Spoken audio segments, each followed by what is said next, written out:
So we're now going to go to Marian Rutigliano. She's a biological scientist evaluating research on the effects of toxic chemicals on people and has been a radical feminist since radical feminism was created. And she's title of Marian's talk is Aspects of Femininity. Over to you, Marian. Radical feminism is a material analysis grounded in reality. And one of the core concepts is that we see that beliefs and behavior are differentially instilled in males and females. This happens by a societal sleight of hand that conflates the sex you were born as with behavioral expectations and associated beliefs for the rest of your life. We used to call these sex role stereotypes, which in some ways is more descriptive, and I kind of like better than gender, but that's what sexual stereotypes has come to be called gender. And if you're born male, you are told to succeed and dominate in all areas of your life. And you're told that men have courage, physical bravery, honor, control their emotions. They never cry. They don't nurture others. They make decisions strictly based on logic. They take charge of things. They do whatever it takes to get what they want.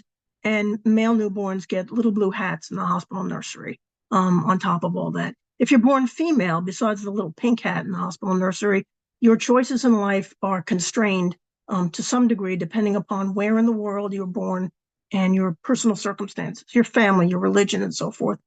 And you will be told that women must be constantly afraid or wary, which has some basis in the way we find ourselves, except that they don't tell you that the fear and the wariness is strictly because there are men in the world.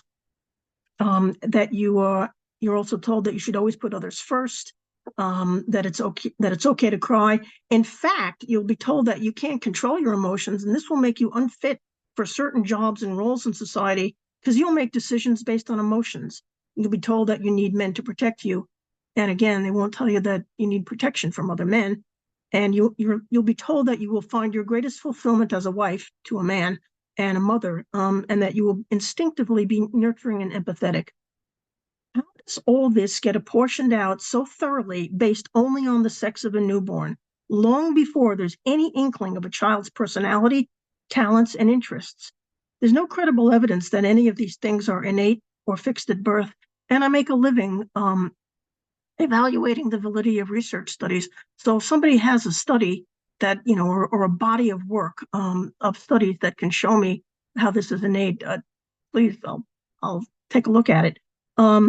So, the only thing fixed at birth is your sex. Yet boys grow up with one set of expectations in which women provide sexual services and emotional labor, and girls grow up with another set of expectations in which they will defer to the desires of men. And notice, it's men who get their desires met. It's almost as though that conflation of sex and the roles that each sex is expected to fit into is deliberate. But how can an entire class of people, women, be convinced that they should adopt an extensive set of behaviors that provide them no intrinsic benefits and often are harmful? High heels, they damage the feet, they cause chronic back pain, they restrict movement and walking. But men like that because it sexualizes the body. You're on high heels, it pushes out your rear, it causes you to wobble when you walk. And men love that because it's sexualized. Makeup, there are effects on the skin, acne, premature aging, dry skin, and all that. Not really critical, but men like that. It hyperfeminizes appearance. Dresses and skirts, Sheila made reference to this. Maybe it's okay in a blistering hot summer day in private or at home. Otherwise, you can't always sit comfortably. It restricts movement. But men like that for a glimpse of what may be underneath.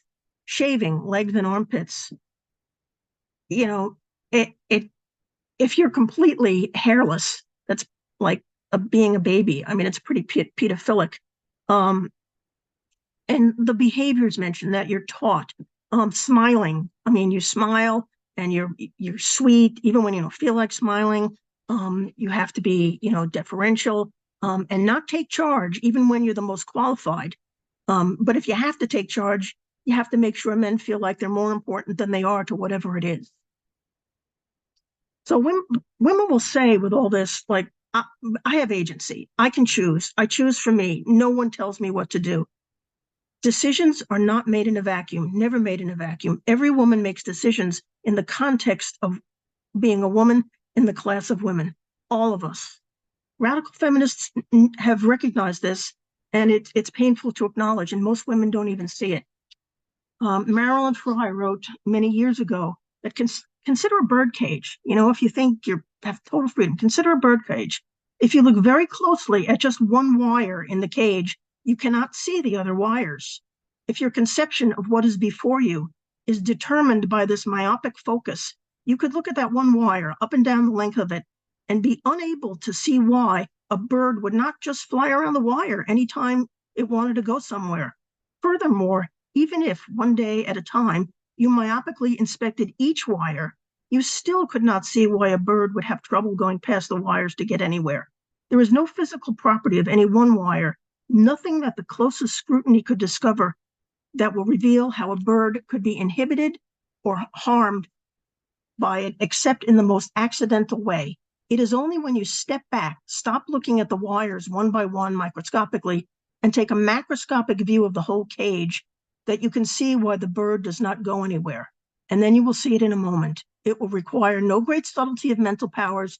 It is perfectly obvious that the bird is surrounded by a network of systematically related barriers, no one of which would be the least hindrance to its flight, but which, by their relations to each other, are as confining as the solid walls of a dungeon. It's now possible to grasp one of the reasons why oppression can be hard to see and recognize.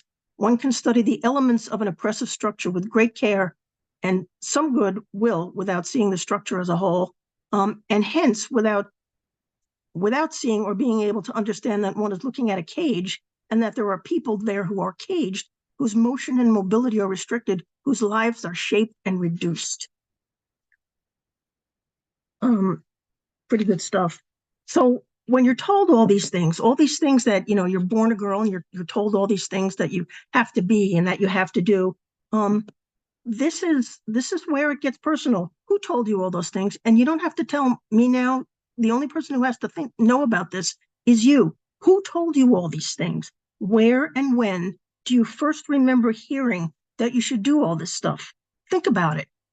Not just now, but think about it afterwards. At where and from whom did you first get the idea that providing men with sexual services and emotional labor is something that you should do or should want to do? And why? Ask why. Some women may remember right away. Some women may not remember at all. But think about it. Think more. And what happens if you choose not to do these things at all? We're not born wanting to fit into female sex role stereotypes. Where did it come from?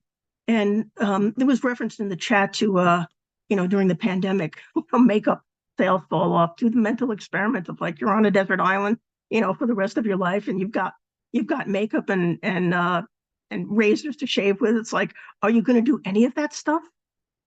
If it's just for you, are you going to do any of that stuff? What negative things happen if you don't comply? And is that right? Irene made reference to that. It's like, what happens? What happens if you don't do any of this stuff? Now, we're not talking about women who have no choice. Hooters puts women in very hypersexualized uniforms for the male gaze. But, if that's the only job or the best paying job available, then a woman wears the uniform. Same with pleasing clients in a sales job. But we change this for individual women who have no choice by fighting for all women. We do not leave our people behind, and our people are women. So all those things, courage, bravery, honor, control of emotions, being cool and aloof, logical, self-sacrificing, empathetic, emotional, accommodating, nurturing, those are neither masculine, feminine, male, nor female characteristics. None of them are inherently feminine or masculine. And we do not want to widen the definitions of what feminine or masculine are. We want to get rid of them, because any woman can be any one of those things, depending upon the circumstances. So rejecting femininity is not refusing masculinity, nor taking refuge in masculinity. I mean, if you're going to participate in NVDA, that takes courage and physical bravery. It doesn't, to do that doesn't mean you stop being a woman. If you want to have kids, if you want to be in a leadership role, you have to be nurturing. I mean, your kids through life stages to make a good person. You're a leader. You want to recognize what motivates people, bring out their best. That's nurturing.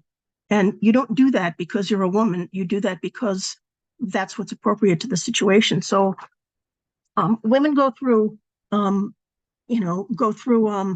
lot to get to the point where there is no, this makes me masculine, this makes me feminine. There are one of the best, illustrations of it is women who come from hyper-religious backgrounds. I like Sonia Johnson's book, From Housewife to Heritage. She was Mormon, which is an extremely patriarchal religion. And if it helps you to read a personal story, that's a really good one about how one woman came out of what we call femininity, enacting all these things, the smiling, the personal stuff.